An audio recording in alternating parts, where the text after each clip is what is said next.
Y'all have got to listen to this story. It will blow your mind, and I am irate. So out of all the problems that we've got in America right now, all the issues that people face, this past Wednesday, government officials were worried about a freaking squirrel. Listen to this. So 7 years ago, a guy named Mark Longo saw a baby squirrel in Lower Manhattan after the squirrel's mom had been hit and killed by a car. Mark decided to keep the squirrel and get it better, and he took it to his home in Connecticut and named it Peanut. Peanut eventually became a social media star, and he was loved and cared for by his family that adopted him. But on Wednesday, Peanut was seized by the State Department of Environmental Conservation during a raid on Mark's home. There was also a raccoon that was taken. And on Friday, Mark found out that the squirrel and raccoon both that had been taken during the raid were killed. Euthanized. But the government officials who took them didn't notify the pet owners, and I'm going to call them pets because that's exactly what they were. They didn't tell him that the animals had been killed. Instead, he had to read it from a news story. It was said that the squirrel supposedly and allegedly bit one of the many people who were involved in the raid, so they had to kill it to test for rabies. And what did the raccoon do? The raccoon didn't bite anybody but was still killed.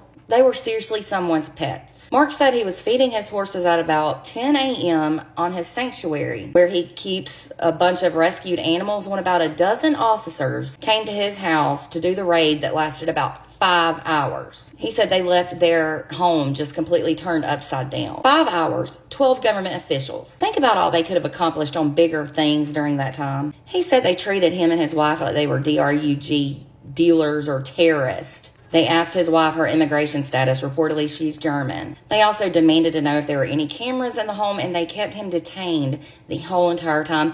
He could not even go to the bathroom by himself without having an official escort with him. All over a damn squirrel. The DEC claimed that they received multiple reports from the public about the potential unsafe housing of wildlife that could carry rabies. They said that a squirrel and a raccoon sharing a home with people could create the potential for human exposure. Now, Mark says that he doubts the claim that Peanut bit anyone. He also said that if there's a problem with the way he housed wildlife, why did the DEC officials simply not notify him with a letter or just a simple knock on the door? Why did they not treat him with respect or decency? Why did they ransack his home and send a whole team to confiscate 2 little bitty animals that have not caused any harm whatsoever, might I add? Now, it was said that the raccoon named Fred had been dropped off at their home when he was a baby and was covered in ticks, and so Mark and his wife decided to adopt him too. Now, reportedly, Mark tried to release the squirrel at one point when he was healthy and had aged a bit, but he came back to the home a day later and he was injured after an attack, and the squirrel didn't want to go back out to the wild.